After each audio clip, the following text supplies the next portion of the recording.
Attention. Hull failure imminent. All personnel abandon ship.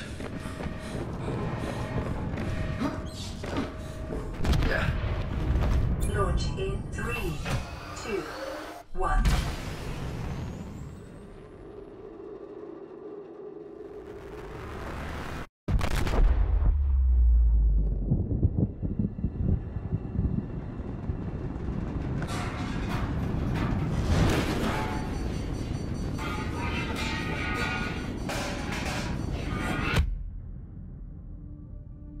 Hello, Legion. This is Hadrian. Thank you for being here, and it is time, past time, in fact, that we got back to Subnautica. The amount of new stuff in this game that I haven't seen at all or experienced is nothing short of staggering. I'm going to say a few quick things just for those who might not be familiar with the game or are new to the channel, and there's a timestamp on the screen right now if you'd rather just skip straight to gameplay. I am so psyched to finally be getting back to this game, you guys. If you've never watched a Subnautica Let's Play before, or if you have no idea what the game is about, this is an early access survival title from Unknown Worlds Entertainment. Now, I say early access, but this game is pretty much on rails for release from what I understand, and within a few months we may very well be seeing a release version, or at least a release candidate of Subnautica. It takes place entirely underwater, on a breathtakingly beautiful, but at the same time absurdly dangerous and hostile alien world. I love this game. It's vibrant, it's gripping, it's complex, and it's just plain great science fiction. I have two prior complete series in Subnautica on the channel as well. One called Into the Locker from substantially earlier in the game's development, as well as substantially earlier in the channel's life, and one called Survival School, which was a great little venture into what it's like to decide to make a tutorial series right before two different major patches. So that was nice. That aside, the reason I'm so excited to jump back into it now is that I have not played it in earnest for a few patches now. I actually haven't played it for any solid chunk of time since the Prawn update. I'm going to be approaching this playthrough, which will play on Survivor difficulty, from that perspective. No permadeath, but we're still going to have to try really hard not to die in more than one or two ways. And since I'm coming back after a long gameplay break, I have some starting knowledge of the game and will try to advise new players where I can, but this isn't an expert series by any stretch.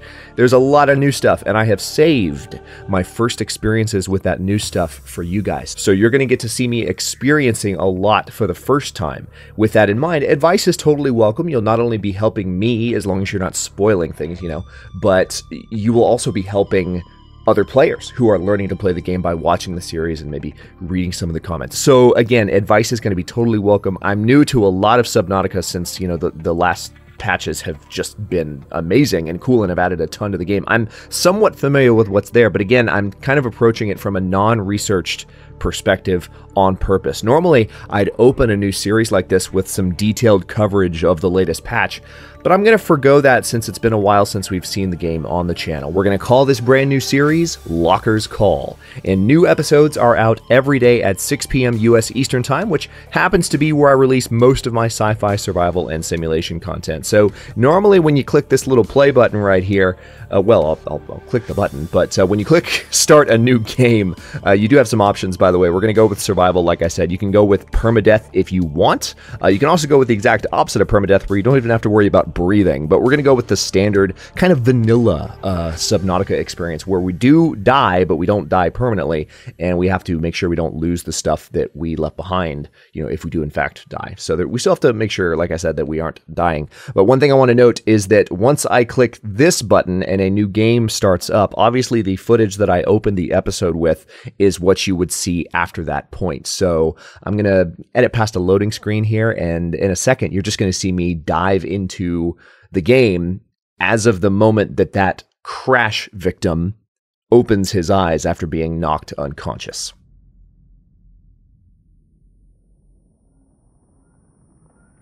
All right, dude, you better get up. Well, I mean, you could stay put if you wanted to, but it's probably not going to help too much.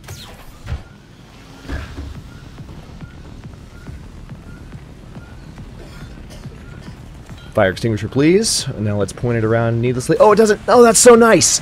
Oh, that's a nice change. Okay, it used to... okay, I'm immediately noticing something new.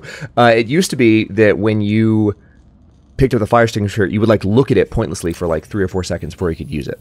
That was a nice change. Greetings, survivor. Great job not dying. To assist you in further survival in emergency situations, you have been issued this personal data assistant. The interface visible now will organize your inventory, display currently available construction blueprints, and holds other valuable information. Please take a moment to familiarize yourself with it. So I'm definitely seeing that the icons are new. And by the way, just to note, you still took us, what I was saying about the fire extinguisher, you still saw the player character take a second to look at it, but it just wasn't nearly as long, it felt like to me, of a contemplative, ooh, what's this, while you're waiting to... I see the computer still interrupts me. It's going to happen a lot in these first couple of minutes. Ooh, what's this ping manager?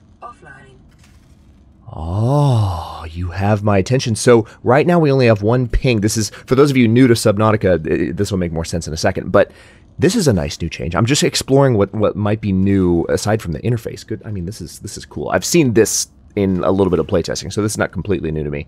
But, okay, so it's actually a little bit harder to tell how far down we are on these meters, but I'm sure they play tested it a lot, and that it'll work out in the long run. It's just weird because normally there have been numeric meters in the past, so it's not as easy to tell what's changed. Okay, we've got some log entries. That's just the stuff that the computer was saying a moment ago, and then a data bank, which we haven't scanned anything yet, so this is pretty empty. But this ping manager is really cool. So can we? Oh, sweet! We can change the color. So actually, yeah, let's go with the more classical gray life pod. So maybe the blue. I feel like the blue would pop more. Maybe that's just my vanilla Subnautica early access self coming out. But you can also turn it off and on. That's really cool. And it looks like these are buttons. Anyway, let's not spend the entire first few minutes looking at the PDA.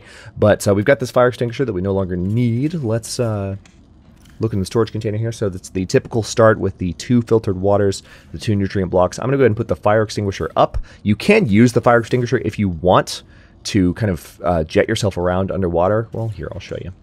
Why not? But I'm not going to use it for that purpose. Let's take a look outside, shall we? Oh, wow. Aurora suffered catastrophic hull failure. Cause unknown. 0 human life signs detected in 100-meter range. So we are, this is kind of like Sean Bean in Civilization 6 interrupting me constantly. It'll get not as bad in future episodes. But we started a good ways back from the Aurora crash site. The uncharted ocean planet. Oxygen, nitrogen, atmosphere. Water contamination. High. Thanks. So the game world is the same every time you start up a new game of Subnautica. But the difference is that whenever you start a new game, you land on a slightly different spot over the water. And it looks like we might actually be maybe in kelp forest territory. Okay, I know what you want me to do. I'm just going to go ahead and jump in. I want to know where we are. Okay, we're definitely in the safe shallows, and excellent. We are actually near our kelp forest, which is good. What else are we nearby, if anything? Okay, there's a few very obvious salt pickups right here. I might as well grab them since they're in plain view. One of the first things we need to do... Oh, sweet, there's 3. There's my initial magnesium. Not bad. One of the first things we need to do is expand our oxygen tank. So let's head up to the surface. One of the other really great things that I do... that I am actually aware of that they changed... Yes, I know. I know. Thank you. Thank you so much. Really, I appreciate it. One of the things that they changed is that when you pop up to the surface, like I did a moment ago, here I'll do it again. If you pop all the way up to where you can't ascend anymore, notice I'm not bobbing up and down like an idiot. I can swim on the surface without feeling like I'm having to like push my character up to the surface constantly. It's actually quite nice. And if I point downward, then it kind of lets me resume swim controls. Alright, so that's the game telling me to break some limestone. That's the typical opening tutorial. That indicator hasn't changed in a while. However, look how different the limestone looks than it used to. It actually doesn't quite like blend into the rock the way it used to. Okay, so we got some titanium there. Nice. Again, she's going to interrupt me a lot during this first episode, but that's fine. So again, our first objective is to go ahead and get an oxygen tank upgrade, which we're going to work on right now. I think I might already have the components I need for it. I love the new oxygen warnings. That's a very, very minimalistic warning compared to what it used to be. That little beep and just the oxygen warning. It used to be long, actually spoken indicators of how long it was going to be before your oxygen ran out. Like 10 seconds of oxygen remaining, whatever. And it's obnoxious. So it's a good change. I really, really like it. That was one of the things that used to interrupt me the most, honestly, aside from the introductory narrations from the computer. Whenever you would do Let's Play content of Subnautica, you would have to deal with that. So anyway, I just got some titanium from the metal salvage that I picked up from the floor. And I also got some glass from the 2 pieces of quartz that I picked up. And I also, like I said, I used the 3 salt deposits that I picked up to go ahead and make some magnesium, which we're going to be using for one of our initial tools. Excuse me. I can't even remember which tool it is. Yeah, it's the repair tool. So now all I need is crash powder. It looks like it's called crashfish sulfuric powder. George Carlin would have something to say about the number of syllables that have been added to that item name. But aside from that, sorry, that's a random reference. But we will be able to get that pretty soon, so we can make things less sparky and dangerous and electric in here, which is quite nice. It really doesn't have anything more than an aesthetic purpose, but it's nice to do. Actually, it does. It does have something more than an aesthetic purpose because, okay, now we have, as you can see, substantially more airtime. You can repair this thing and then get communications, which comes in quite handy and is something of a result of a newer patch. Let's go ahead and get a med kit. But I am more familiar with that particular change. So let's go ahead and go back out through the bottom. And what's next? What have I got on my inventory? Titanium? I'll tell you what, that's enough titanium to make one of these guys. There we go. Waterproof locker. Gimme. And here's what we're going to do. That thing is in our inventory. I'm going to pop out here. It's already getting dark a little bit, but that's not the worst thing. I'm going to put this thing in the water. I'm going to label it... no. I see it's still pretty easy to misclick. Alright, it's upside down, but this is the titanium locker. So it's always good, since we pick up so much titanium in the early game, to... let's make sure I click it properly. To go ahead and create a locker just where you can stash some stuff. So I told you I would show you what's going on with the fire extinguisher. So watch this. Whee! And you've got a certain amount of fuel, so you can't do it forever, but you can make more fire extinguishers. But I typically don't mess around with this. So what I'm actually going to do for a very specific purpose is we're going to put the fire extinguisher away, so I have a completely open inventory. I'm going to pop up into our survival pod and grab this nutrient block. I'm just going to grab one of them and maybe grab one of the waters. And we're going to go ahead and consume that. So hunger-wise, we're completely fine now. It is very strange for me not to see numbers, though. It's harder for me to judge like when the best exact moment to eat the nutrient block is, to where I don't waste any of the 75 nutrients it gives me. It's just weird. But anyway, the next objective is we're going to go to the kelp forest. Which, this should be one of the first things you do in any new playthrough of Subnautica. I know I said that I was going to try and guide new players where I could. This is not intended to be a tutorial series, so if I seem like I'm not explaining everything I do, that's because it's not necessarily the focus. But I do want to make sure I explain a few key concepts. And one of the first things that is highly recommendable anytime you start a new game of Subnautica, well, first of all, avoid the stalkers. But when you are successfully avoiding the stalkers, come here and grab as many of these suckers as you can. Notice that I have nothing in my inventory. I literally... Alright, now we're in inventory full. So I'm going to rise back to the surface. It's nice to see the color effects of the ping selector in full force. So this is gray instead of blue. I like that I'm able to change that. So yeah, I noticed that I put everything in my inventory away because you can get a lot of the initial... Oh, there's some significant wreckage on the ground here. We've got a lot to explore. You can get a lot of the initial equipment that you need kind of streamlined and set up quickly if you would just go ahead and grab a bunch of this stuff. Because look how much space those creepvine seed clusters take up in your inventory. If you free up all the space you possibly can for them, you can grab as many as you need. And you can go ahead, for instance, and make a lubricant right away. Now, I'm actually going to go ahead and, well... No, I'm just going to make... I'll make silicone with the rest. I was going to say I was going to make 2 lubricants. But you can if you want to. And some of the initial gear that requires lubricant in order to make it, you don't have to go back and get this stuff later. You've already done it in the opening minutes of the game, and it just makes life so much easier. Alright, so now we only have 1 creepvine seed cluster left. I'm just going to pop that into storage. We have some lubricant as well, which will also pop into storage. But now we need to pop outside and pay a visit to our titanium container. Hello. Yes, please. I love the new icons. They really, really look great. Now, one of the nice things about nighttime is that when you need to find quartz, for instance, in order to make more glass or whatever else you might want to do. Hang on, what do we got here? Yeah, that's what I wanted. Survival knife.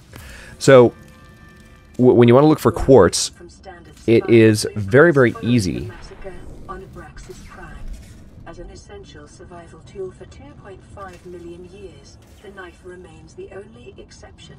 Sorry about that. I'm pretty sure I've heard that before, but it's still amusing. It's one of the, I think, one of the newer additions to the narration. So, notice that at night, pieces of quartz stick out like sore thumbs. It's kind of a beautiful thing. So, being able to swim around... Oh, technical note, really quickly, for those of you who are more seasoned with Subnautica and know what's going on with this latest patch, there is one feature that I have turned off. One new feature, experimental feature that I have turned off because I found that performance-wise, even on a rig like mine, it wasn't good. They added a feature to fix pop-up by having object fading. I've actually found that it introduces a great deal of chop when I'm playing, and I've got a 4.2 gigahertz Kaby Lake processor and a 980 GTX 980 Ti. Not the best graphics card in the world anymore, but still, you know, can totally hold its own. And for there to be as much chop as there was, I was like, no, we're gonna turn it off. But anyway, so at night it's very easy to just look around and grab a bunch. Hey, buddy, how's it going?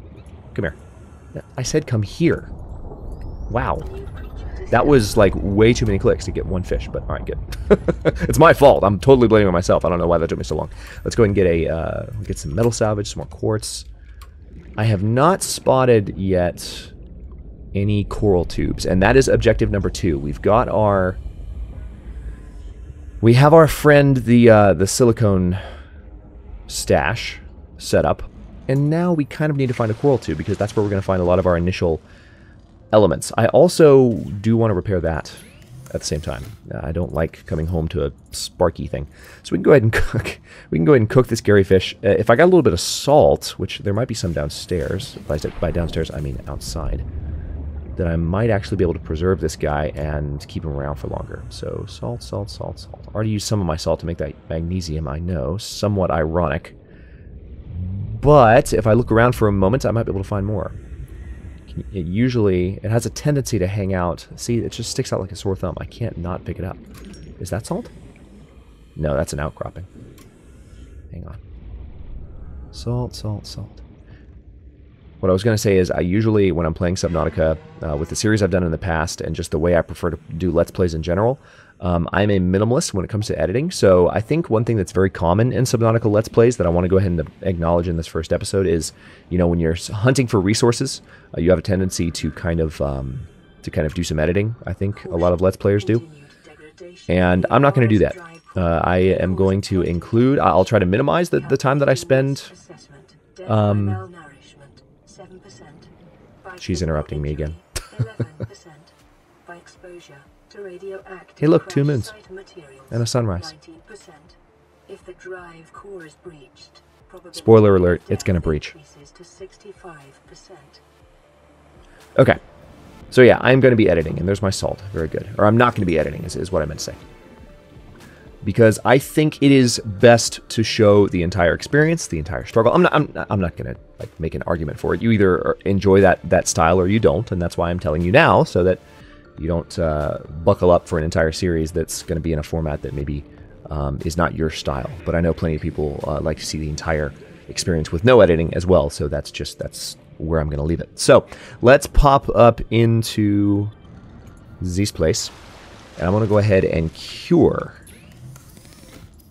that Gary fish that we just caught, so that we can eat it later, but also eat it much later. All right, we've got some metal salvage as well that I forgot about, so let's go ahead and get the titanium from that. We also need to go ahead and make some glass. Not that we have any immediate uses for it, but it does free up some inventory space, in that glass is 1 spot, and quartz, the quartz that goes into it, is 2 spots. Nice. We actually picked up a decent amount of quartz. That's the beauty of looking for quartz at night. It'll just leap out at you and you can grab some and you'll be good. All right, so we picked up 8 quartz exactly, so we just made 4 glass exactly. And is there anything else I can make? I don't think there is. Oh, just kidding. There is silicone. Of course, fins. Duh. Again, haven't played in a while. I'm going to be rusty. I'm just warning you right now. All right, so now I would really like to have access to a battery so that I could get the scanners or the flashlight going. Honestly, the repair tool would be appreciated as well, but we need to get crashfish sulfuric powder for that, or as the game used to call it, much more simply, crash powder. So where we need to go... I mean, we could break any limestone outcropping. Oh, look, there's some more salt. Let's go ahead and grab it. We can break any limestone outcropping and have a chance of finding copper. But if we can find the nearest coral tube, then it's going to be a lot easier to find large quantities of all the minerals we need. I feel like if I go this way, I might find it. I just need to kind of keep my bearings to the crash pod, survival pod, whatever the hell it's called. Oh, coral tube, coral tube, coral tube. Where are you? Is that you? No, that's not you. Is that you? No, it's not. Damn.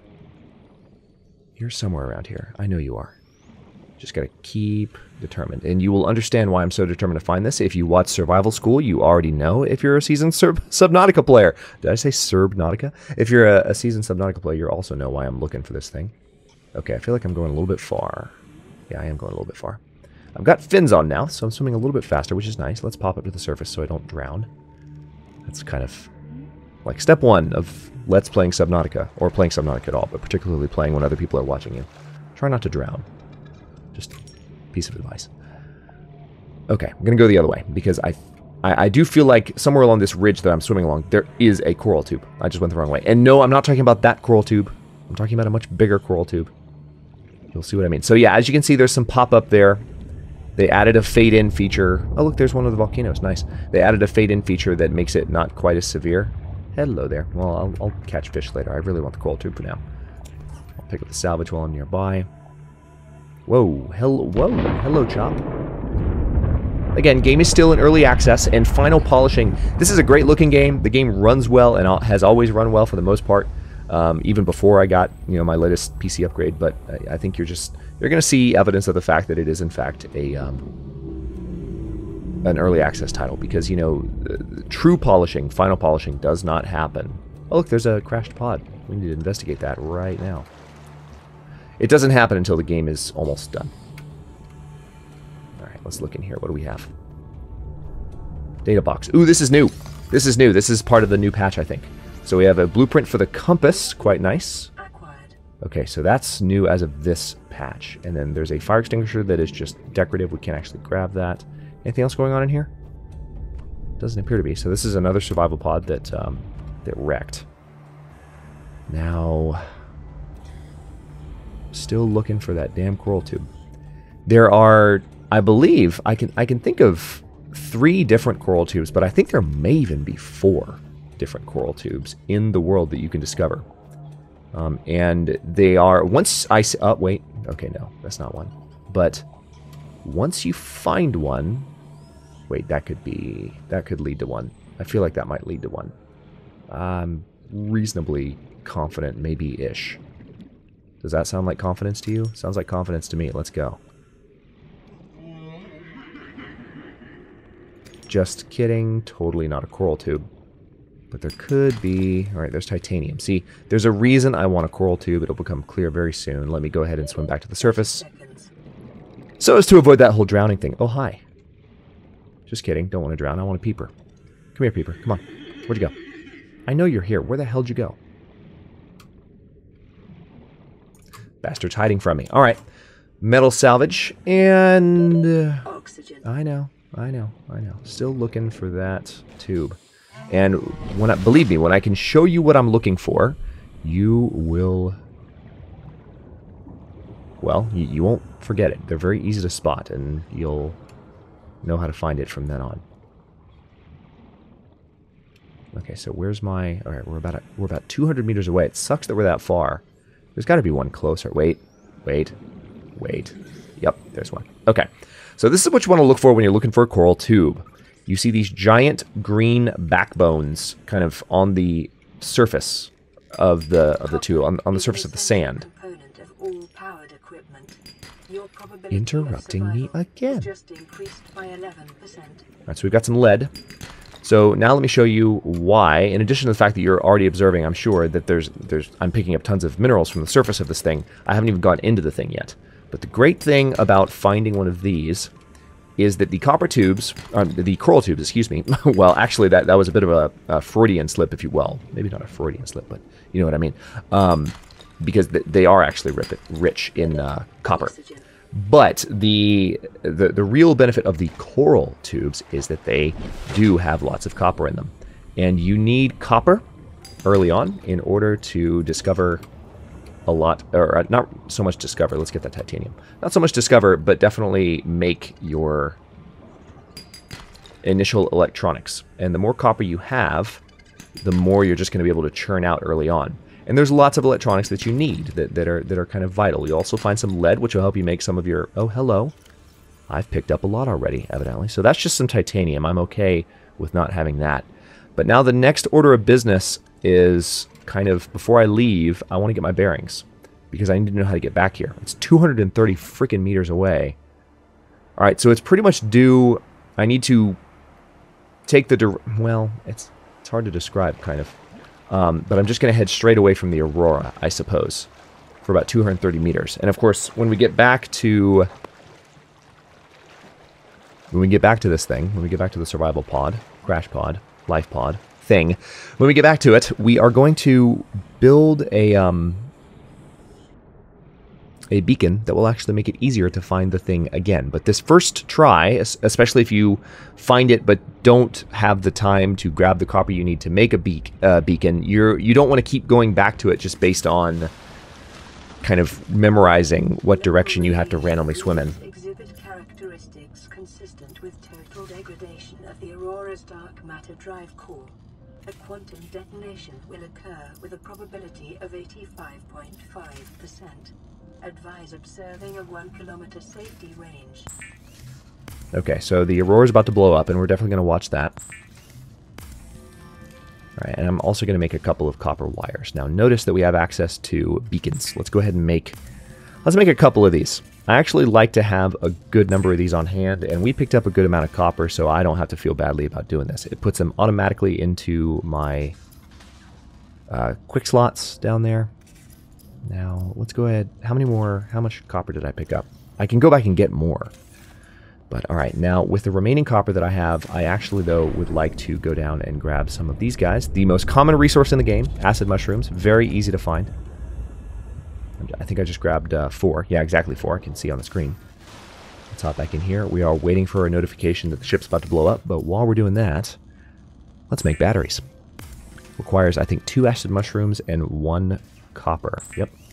Which is exactly what I wanted.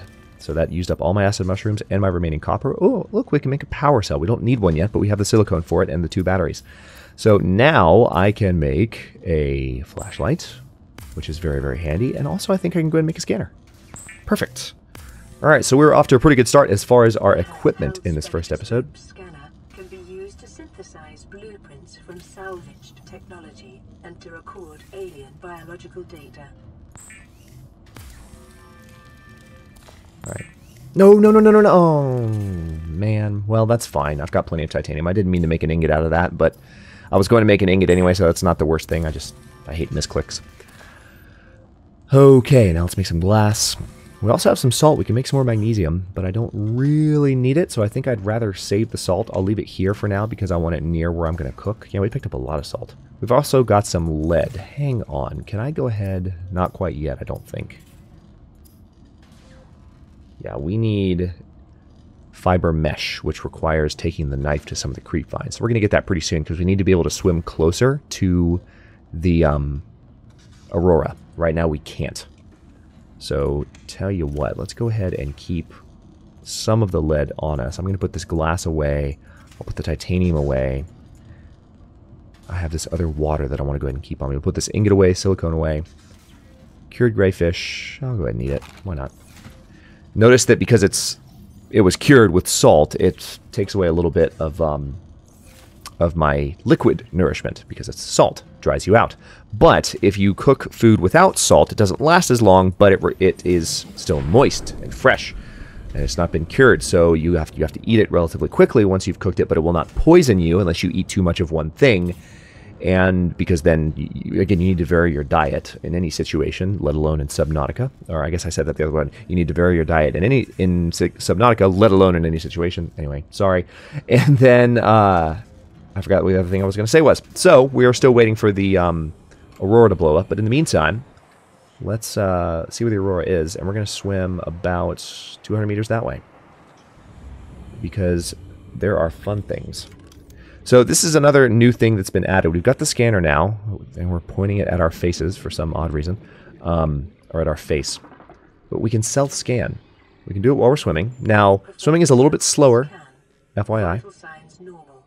Detecting trace amounts of foreign bacteria. Continuing to monitor. Ooh. Okay, that's not ominous at all. All right, so we are 150 meters away. We're coming up on... Yep, that's it. Perfect. All right, so let me show you the magic that is this beacon and beacon technology. It's a beautiful thing. Because you want to be able to come back to these until you've completely scavenged them of all the minerals. And I also would like to show you the benefits of having a flashlight in this situation. So we're going to go ahead and drop this in the water. We're going to edit the beacon label, and this is going to be Coral Tube A. Now, if I open up the ping manager, I can change its color. I'm going to go ahead and make it, let's make it green.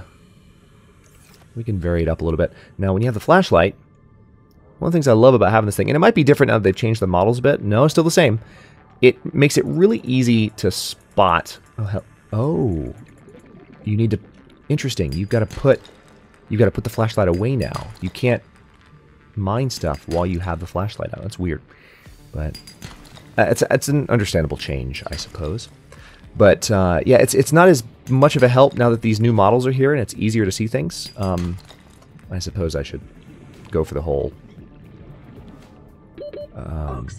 breathing thing.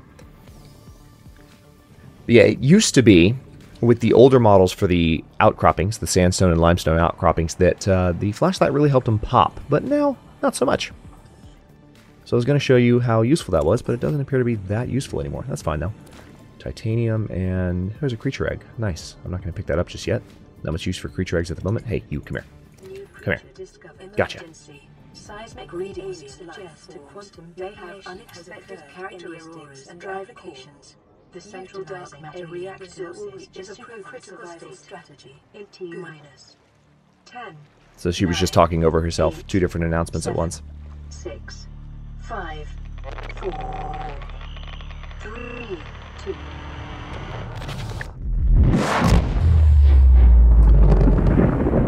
All right then. It's about to get a little windy. Oh, hello. And a random stalker.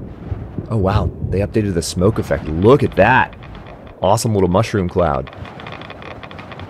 That's fantastic. Looks really good. And on that note, I think I'm going to go ahead and I'm going to swim back to the...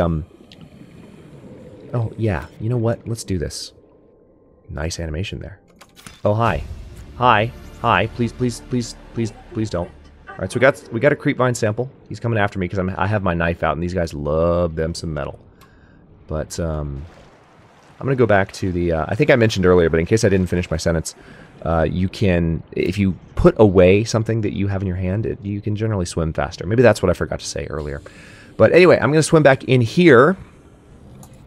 We're going to get back into the escape pod, and I'm going to cut this episode here. And the next one, now that the Aurora has exploded, we have the means, I think... Actually, wait. Let me just make sure what's in my inventory. Yeah, I've got old creepvine sample right now, but I don't think... Okay, cool. So I do need one more creepvine sample, but we can make fiber mesh, which means in the beginning of the next episode, I can go ahead and make my radiation suit. Now, we're going to need 4 total creepvine mesh for that, and that'll give us 2 fiber mesh. But we've already got the lead we need because, again, we marked our coral tube and we got lots of resources. So we're off to a pretty good start here. And again, in the next one, we're going to jump in and keep things going. And once I've got my feet under me and I've got some of the basic equipment that I know I need, which we're already well on our way, then it's a matter of exploring some of the new stuff and playing Subnautica as this not necessarily new game, but a lot of it's going to be new to me. I'm excited. Thanks very much for watching. If you enjoyed this one, don't forget to like the video and subscribe to follow along. New episodes in Locker's Call are going to be coming out every day at 6 p.m. Eastern Time, as I mentioned earlier in the video. Comments are always welcome, and again, advice is welcome as well, given that I am newer to aspects of this. As long as you're not spoiling anything, I think I would appreciate it, as well as other new players who are watching this series. So again, thanks for watching. Let me know what you think, and I'll see you next time.